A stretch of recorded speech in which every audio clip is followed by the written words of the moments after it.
this thing that the rich have to pay their fair share is completely BS. Everybody thinks the government should provide or this or that, or anybody that gets emotional about anything, politics or religion, they're being controlled by something other than themselves. The top 5% of income earners pay 95% of the taxes in the country. They're not looking at the facts on both sides. They're just believing what they hear.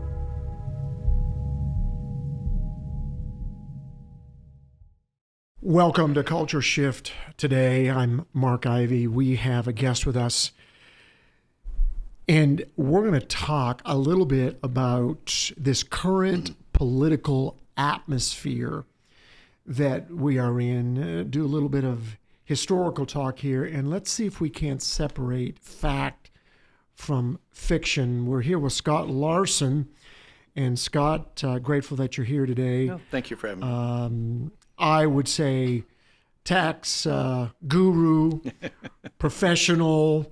If I want to know something about how it's supposed to work, I'm going to come to you. We're all going to come to you, Scott. Well, thank you. So there's a lot of things that get thrown around in political contests about different candidates, different policies, different things about how one candidate is going to do something for the people, et cetera, et cetera. A lot of negative things. Let's see if we can't talk about what the real facts are. So let me bring up a couple of things, and Sure. let's see if we can get some information here directly from you. So what we want to see happen is, as we've heard, let billionaires pay their fair share. Okay, so let's talk for a minute about that. Yeah, every time I hear that, it makes my skin crawl. Somebody's going to say right now, well, you're a billionaire, it would. Yeah, I wish. I don't have anything, and praise God. But no, where that came from, I believe a lot of it is Warren Buffett, multi-billionaire, blah, blah, blah, done a lot of great things. Well, he doesn't take a salary from his company. Right. Well, his assistant does. And when you're a billionaire, she might make $300,000, $400,000, $500,000, whatever. Well, she's going to be in the 35% tax bracket. Well, when you're a billionaire and all you don't own is stocks, all dividends from stock are taxed at a max 15% rate. Well, so what?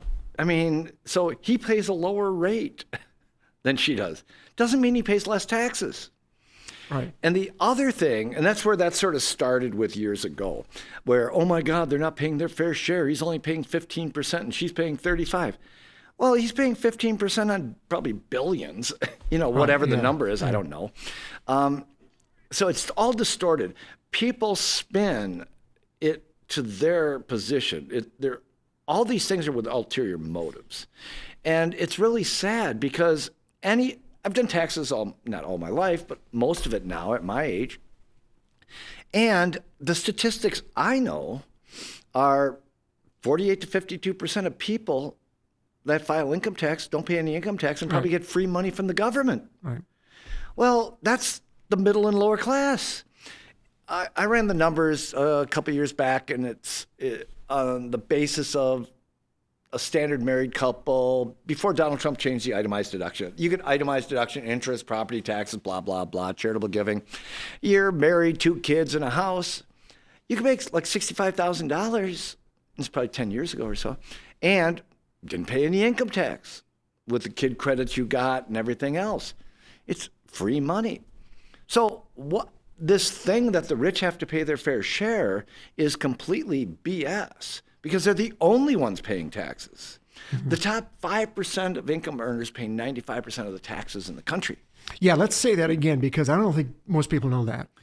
Yeah, the top 5% of wage earners or income earners in the country pay 95% of the taxes. And it's like the top 1% pay 90 or something like that. I mean, These are close. They're not exact off the printing, but these are facts. And it's just ridiculous that all these rich people get on TV, Democrats and Republicans, and say the rich need to pay their fair share, are just blowing it out because they're all rich. They don't want this. They're saying what the public wants to hear to spin it to get power and control. It's all about power and control. It has nothing to do with the people anymore. They just want to control the narrative. So they're going to take one little thing that nobody has the power to contest them nationally or on TV and spin it to what they want the people to hear to influence what they do.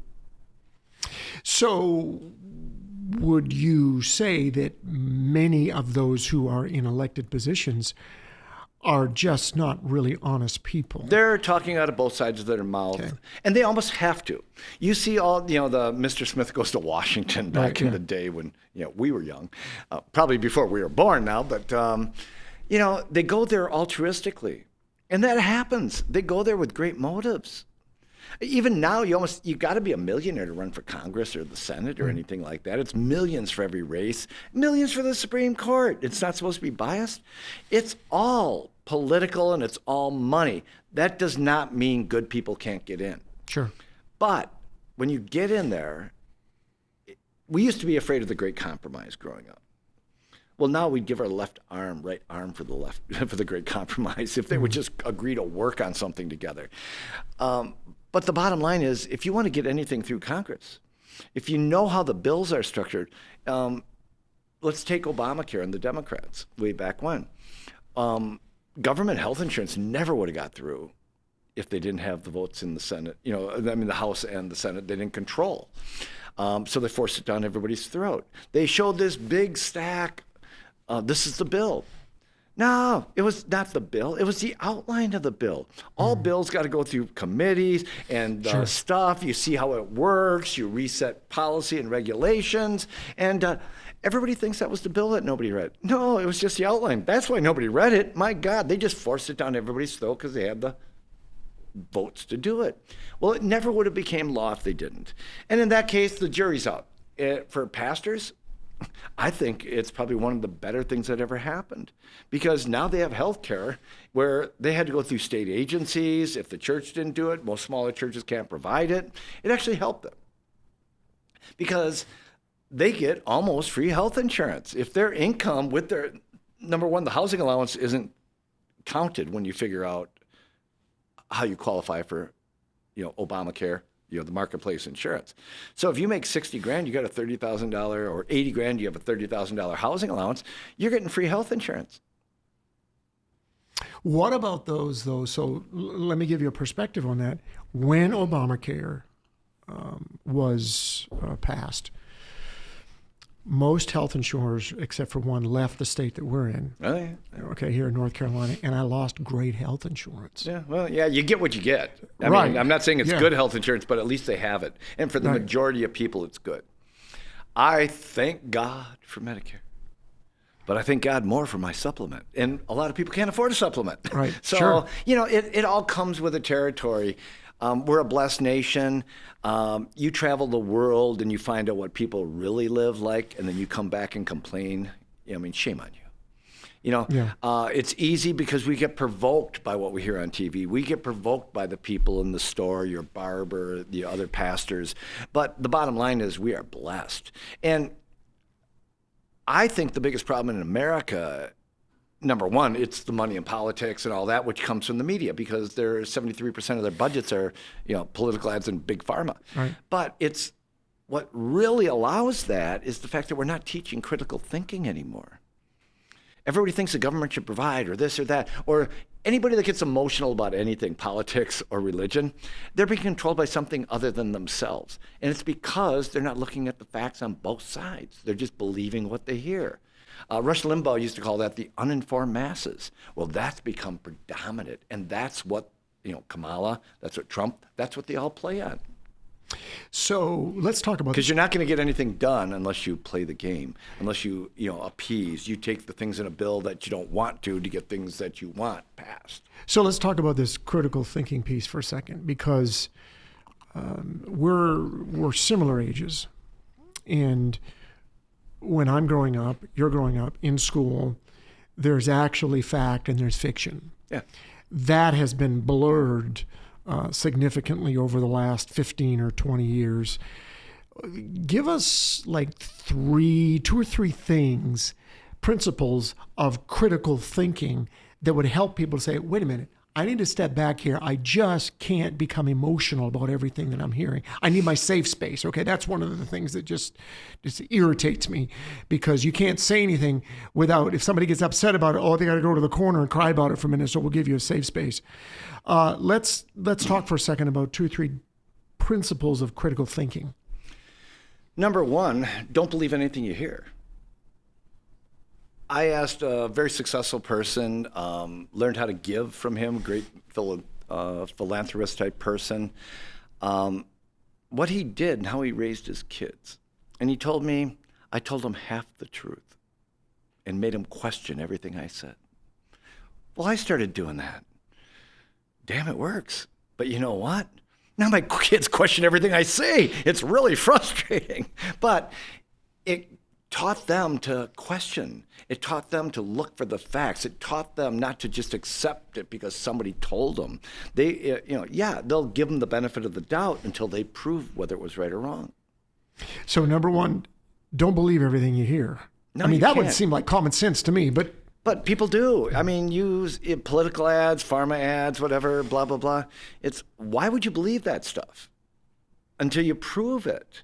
Especially when you know that both sides are just spinning the information to their political agenda. It's guilty on both sides. It's not Kamala's evil because she does this, or Biden's evil, or Trump's evil. They're all evil from that standpoint, but it's all necessary because they're all doing it. I mean, you can't not do it because the other one's doing it, and all that kind of stuff. You're sort of in limbo, and it's a hard game to get out of. And the only way out of this game is to take the money out of politics, which means you're going to take all the political ads off of media, which you're going to shut down the media. And the government, the country would never do that because media is too important. And now it's going to the point where the media is going to be into censorship, where you can't say anything bad about the government or bad about this, or, my God, it's Walter Cronkite would roll in his grave. well, there are even now media platforms that are saying, you can't say this, you can't say that, otherwise we'll take you down. Yeah. So don't believe everything. All in the name of free speech? Right. Yeah. Okay. Yeah. So let's not believe everything that we hear. What else would you think of telling a 12-year-old, hey, don't believe everything you hear.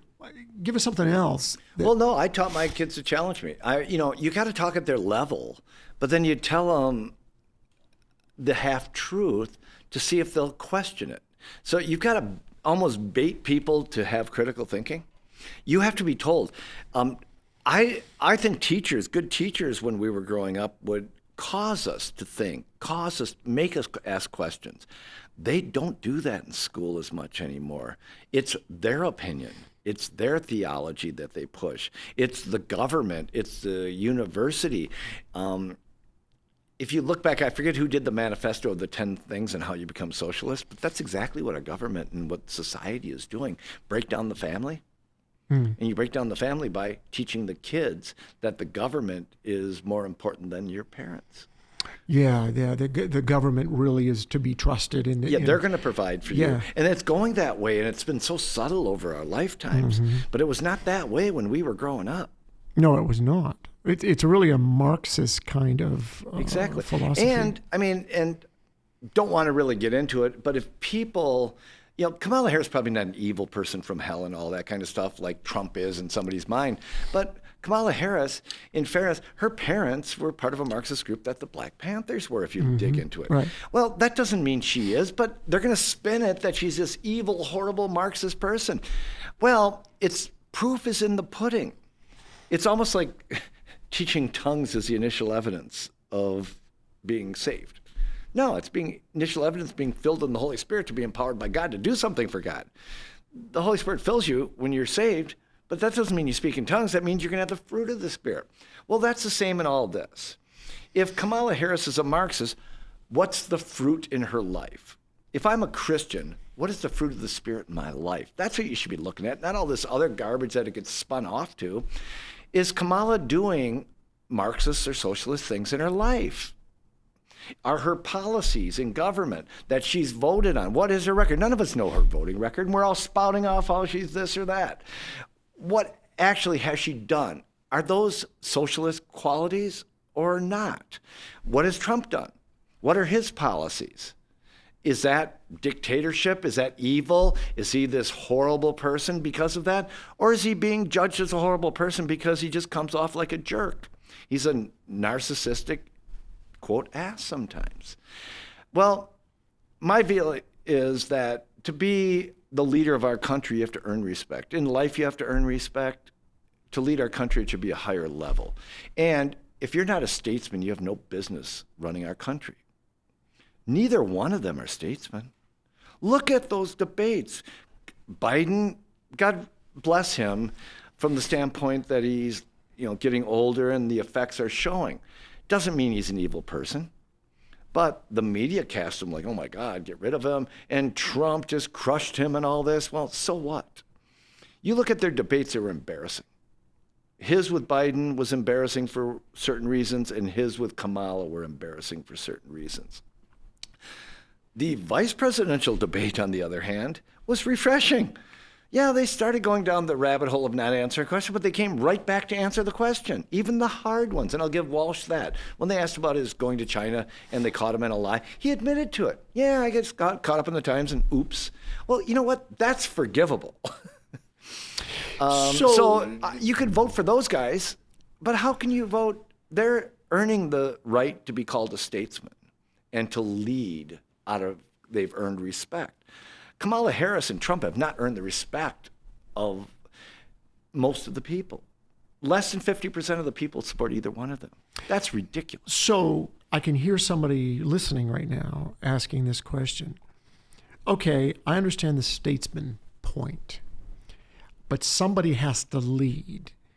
If they're not a statesman, what about policy or personal belief or... Well, oh my God, Trump is called by God.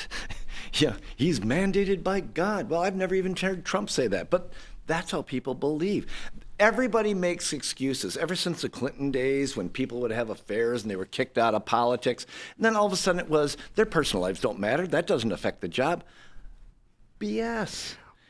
If God can't trust you in the little things, if I can't trust you in the little things, and marriage is no little thing, but they're making it out to be a little thing versus running the country, why would you let them run the country? If they're a lying sack of garbage, or an arrogant SOB, or a Marxist, socialist type person, why would we let them run our country? It's the same as the thing out there that people are going to let illegal aliens vote? Why in the world would anybody in our country think it's okay for a non-citizen to be able to vote?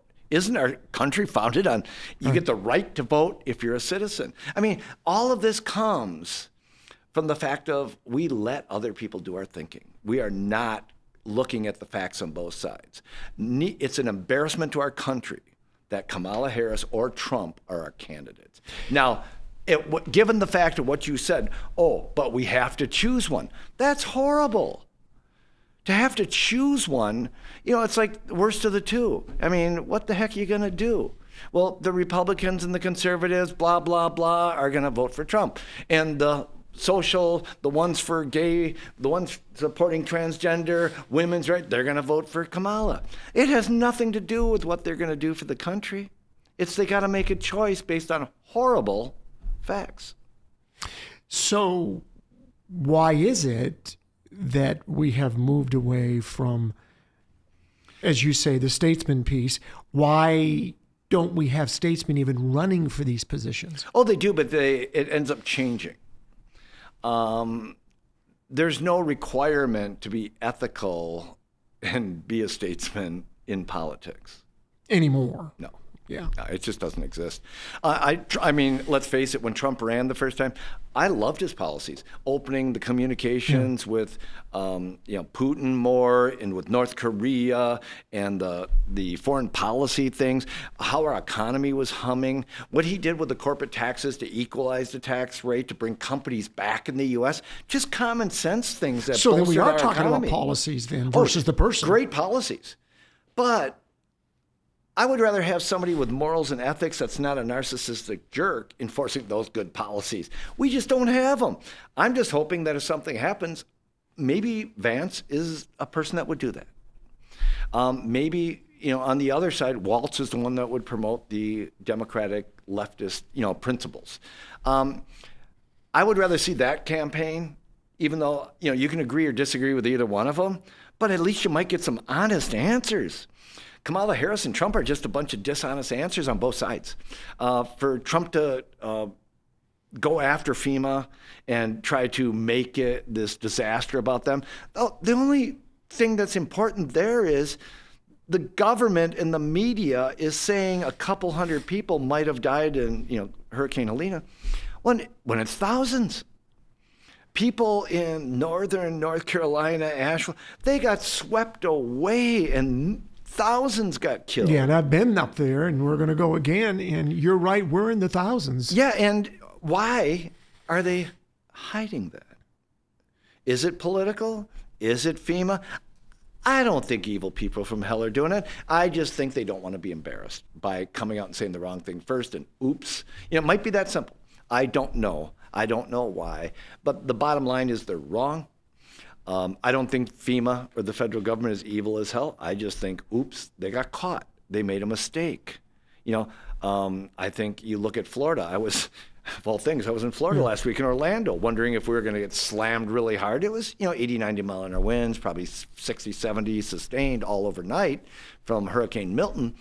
But you listen to the news, like they blast it all over everywhere when it happens. DeSantis has his act together, to say it nicely.